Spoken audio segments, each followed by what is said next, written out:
going to be talking about how you can go global with Google's Market Finder. So why export? All right. So this is much more than that. This is back in 2017. Yes, the numbers are updated always, but this is the last information we actually have on this slide. And I know that it continues to increase. Of course, we have different dynamics now too, as we look at what's happening with tariffs and reciprocal tariffs. Plus we have so many different logistics and everyone is at different technology levels too. So we cannot assume that everybody has the kind of broadband access that we all have in the US. And then also, and I say in the US, there are still some rural communities that are very much disconnected, even within the continental United States. So we do know that we don't all live here in the United States, right?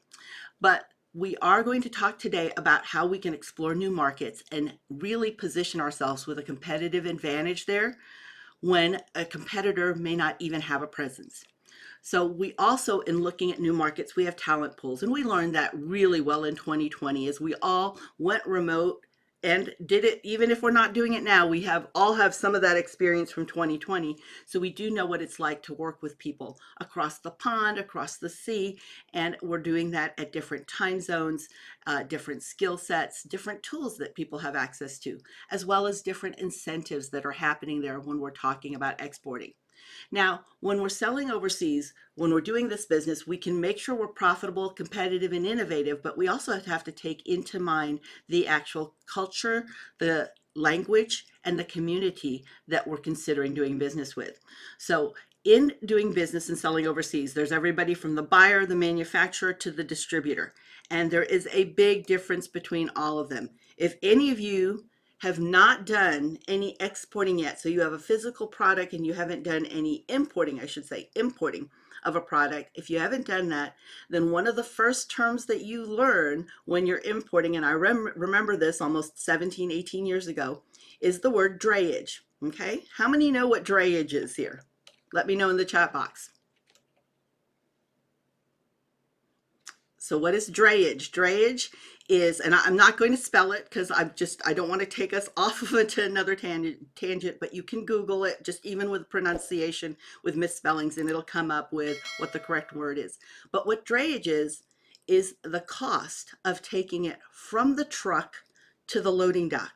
Now, you would think, right? So one of the first expenses I ever encountered in international e-commerce is drayage, and I learned it very, very well. So there's so much when things are getting onto the boat, to get onto the boat, off to the boat, how it's packaged, how it's palletized, how much can fit in a container, whether or not it's going to take a boat, a freight, or are you going to come on by air? There's so many things.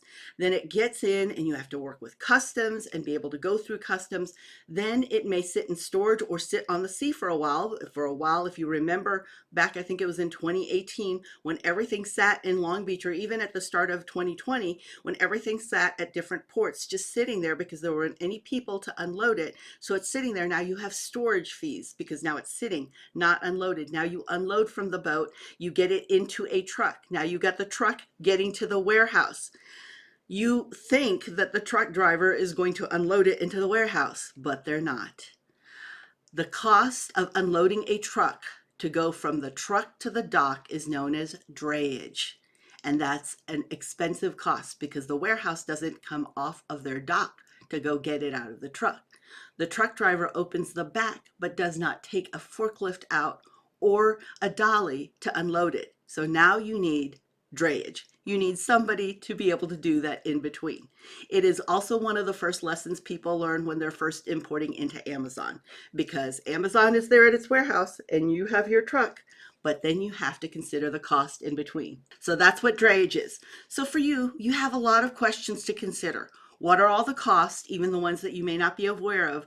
Would your business actually benefit from exporting? All right. So a lot of times when I talk to a business, and part of this has to do with your business strategy and understanding your profit margins, if they're only 2xing their profit, which means 2x, let's say it costs you $100 to make your product.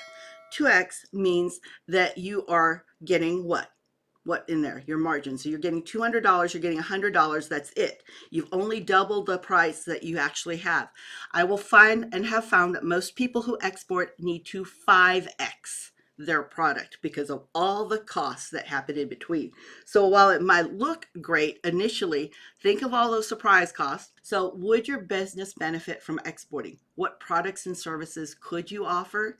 And what questions do you have? So start writing those down, because as you get experiential knowledge, you don't want to lose track of the fact that you still have some very critical questions to answer.